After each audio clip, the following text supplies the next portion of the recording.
नमस्कार साथियों, आपका स्वागत है हमारे YouTube चैनल पर। आज हम एक ऐसे विषय पर चर्चा करेंगे जो न सिर्फ प्राचीन सभ्यता की गहराइयों में छुपा है, बल्कि हमारे आज के मानसिक स्वास्थ्य के लिए भी उतना ही महत्वपूर्ण है। इंद्रियां और मानसिक स्वास्थ्य, एक अद्भुत यात्रा।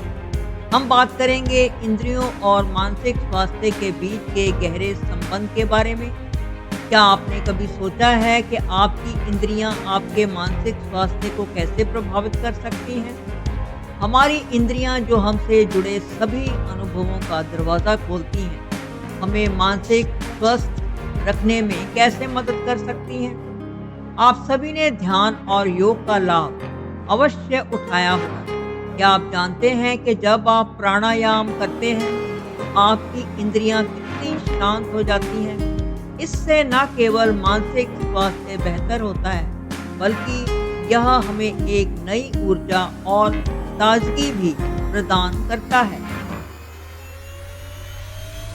मानसिक स्वास्थ्य समस्याएं संघर्ष और कठिनाइयां हैं जो समय समय पर सभी को प्रभावित करती हैं। हर कोई किसी न किसी समय मानसिक स्वास्थ्य समस्याओं का अनुभव करता है और ये समस्याएं दिन प्रतिदिन की स्थितियों को संभालने और जीवन का आनंद लेने की उनकी क्षमता को प्रभावित कर सकती हैं। तो आइए आज इस रहस्य की गहराइयों में उतरते हैं। हमारी इंद्रियां जैसे कि दृष्टि, श्रवण, स्पर्श, स्वाद और गंध हमारे जीवन के अनुभवों को समझने का माध्यम है। पुराणों के अनुसार इंद्रियां एक व्यक्ति के आत्मा और उसके मानसिक स्वास्थ्य के बीच का पुल है। जब हमारी इंद्रियां संतुलित होती हैं, तब हमारा मानसिक स्वास्थ्य भी मजबूत होता है। हमारे अस्तित्व का अभिन्न हिस्सा है ये इंद्रियां। प्राचीन भारतीय पंडितों के अनुसार हमारे अनुभव और ज्ञान इसी इंद्रिय ज्ञान से आकार लेते हैं। क्या आप जानते हैं कि योग विद्या के अनुसार जब हम ध्यान करते हैं तो हमारी इंद्रियां शांत होती हैं। इससे मानसिक शांति प्राप्त होती है।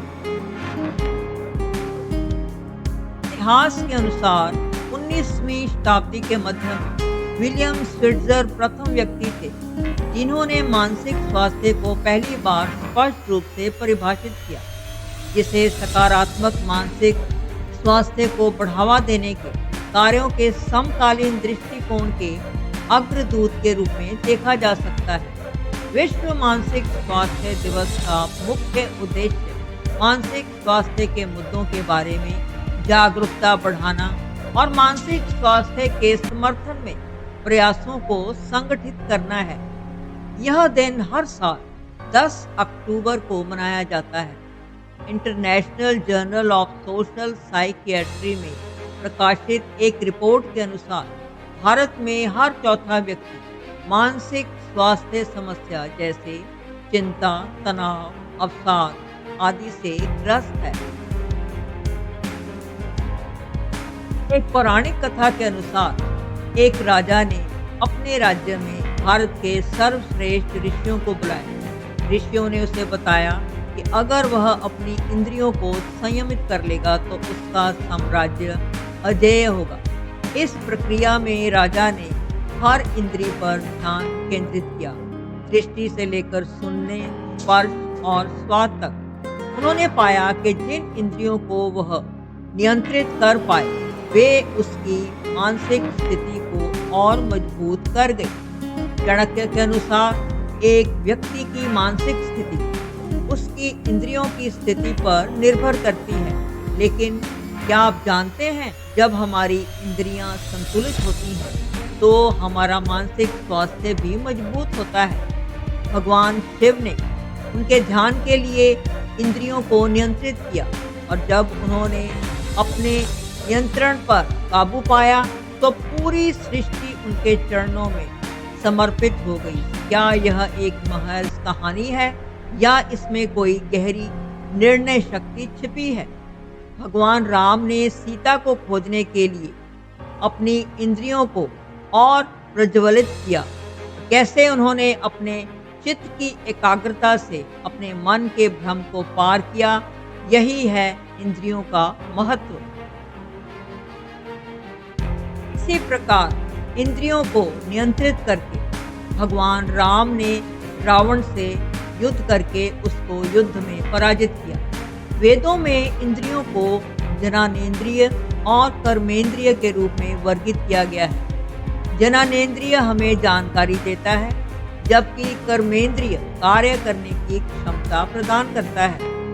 ऋग्वेद के एक श्लोक के अनुसार समवेद इंद्रियाणि नः, यानी कि इंद्रियां हमें ज्ञान प्रदान करती हैं। जब हमारी इंद्रियां सही तरीके से कार्य करती हैं तो हम मानसिक शांति और संतुलन प्राप्त कर सकते हैं। महाभारत में अर्जुन ने अपने मन में व्याकुलता को नियंत्रित किया और इंद्रियों पर विजय प्राप्त की। जब उन्होंने कर्ण के साथ युद्ध किया तब उनकी इंद्रियां शुद्ध और केंद्रित थी, इसीलिए वे विजयी हुए। पुराणों में अक्सर इंद्रियों के संयम और उनकी नियंत्रण की महत्ता को दर्शाया गया है। भगवान शिव ने अपने तांडव में जब इंद्रियों को पूरी तरह से नियंत्रित किया, यह उनके मानसिक स्वास्थ्य का प्रमाण था। जब मन में निरंतरता होती है तब इंद्रियां स्वतः ही शांत और नियंत्रण में रहती हैं। योग और ध्यान हमारी इंद्रियों को नियंत्रित करने के लिए प्राचीनतम उपाय है। भगवद गीता में भगवान कृष्ण ने अर्जुन को ध्यान और योग का ज्ञान दिया, जिससे उन्होंने अपनी इंद्रियों की साधना सीखी और ध्यान के माध्यम से उन्होंने अपने मन को संयमित कर लिया और अपने कर्तव्यों को सही तरीके से निभाया। वेदों में योग का विस्तृत विवरण मिलता है।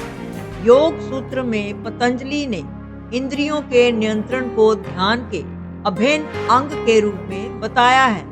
इसीलिए जब इंद्रियां नियंत्रित होती हैं तब एकाग्रता और मानसिक स्वास्थ्य का स्तर उठता है। वैज्ञानिक अध्ययनों के अनुसार जब हम अपनी इंद्रियों को संतुलित करते हैं तब मस्तिष्क में एंडोर्फिन और सेरोटोनिन का स्तर बढ़ता है, जिससे हमारे मूड में सुधार होता है। एक अध्ययन में पाया गया है कि ध्यान और प्राणायाम से मस्तिष्क में सकारात्मक बदलाव आते हैं और जब हम अपने इंद्रियों पर ध्यान लगाते हैं तो यह हमारी मानसिक स्थिति को और बेहतर बनाता है। शोध बताते हैं कि इंद्रियों को जब हम सक्रिय रखते हैं तो हमारा मस्तिष्क सकारात्मक रूप से कार्य करता है। मस्तिष्क में एक और ही अच्छा बदलाव आता है। इंद्रियां जब सही तरीके से कार्य कर रही होती हैं तो हम ज़्यादा ध्यान केंद्रित कर सकते हैं और तनाव का स्तर कम होता है।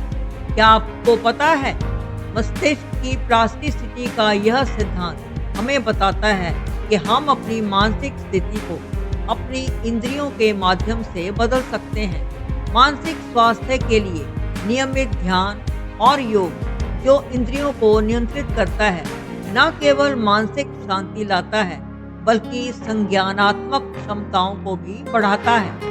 इंद्रियों का तंत्र तनाव हार्मोन को कम कर सकता है, जिससे मानसिक स्वास्थ्य पर सकारात्मक प्रभाव पड़ता है।